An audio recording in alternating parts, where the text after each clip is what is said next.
today we are talking with Paula about financial wellness during and after divorce. The big, scary word, credit score. Paula and I were talking yesterday, and that's a very big component of a lot of divorces, the destruction of their credit score and their credit healthiness.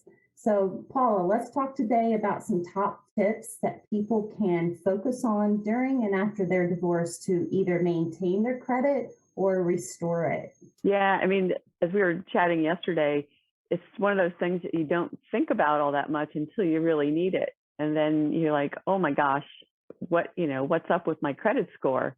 So I think the first thing is, know what your credit score is. Your credit has, consider it like your financial reputation. You're going to be judged on it. It's going to dictate to lenders what they're going to charge you for loaning you money, whether it's for maybe you have to buy a new house or a new car, or, it even can impact your homeowner's insurance rates.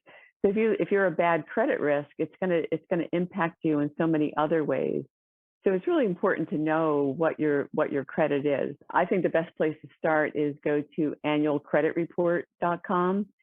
You can get your credit report from the 3 credit reporting agencies, Equifax, TransUnion, and Experian.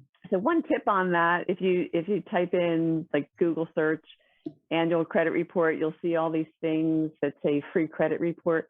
Well, if it says free in the name, it's probably not free. So the website is annualcreditreport.com, because a lot of the other ones will hook you into, sign up for this for 1 month free, and then we're going to start to charge you for monitoring your credit. So the annual credit report is actually free, and you can get one report from each of the agencies every year. I like to recommend spreading them out, like maybe get 1 or 2 up front, and then maybe get another one 6 months later, or just spread them out throughout the year. Maybe put a little tickler on your calendar. It's really important to stay on top of your credit, especially with all the identity theft that's out there right now. Good point. Are you able to get one for your spouse, or do they have to get it for themselves if you're still married, living together?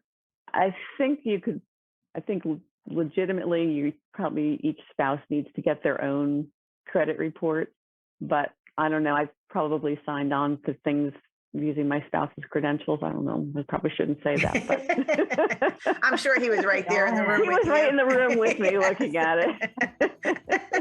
Exactly. That's a good point.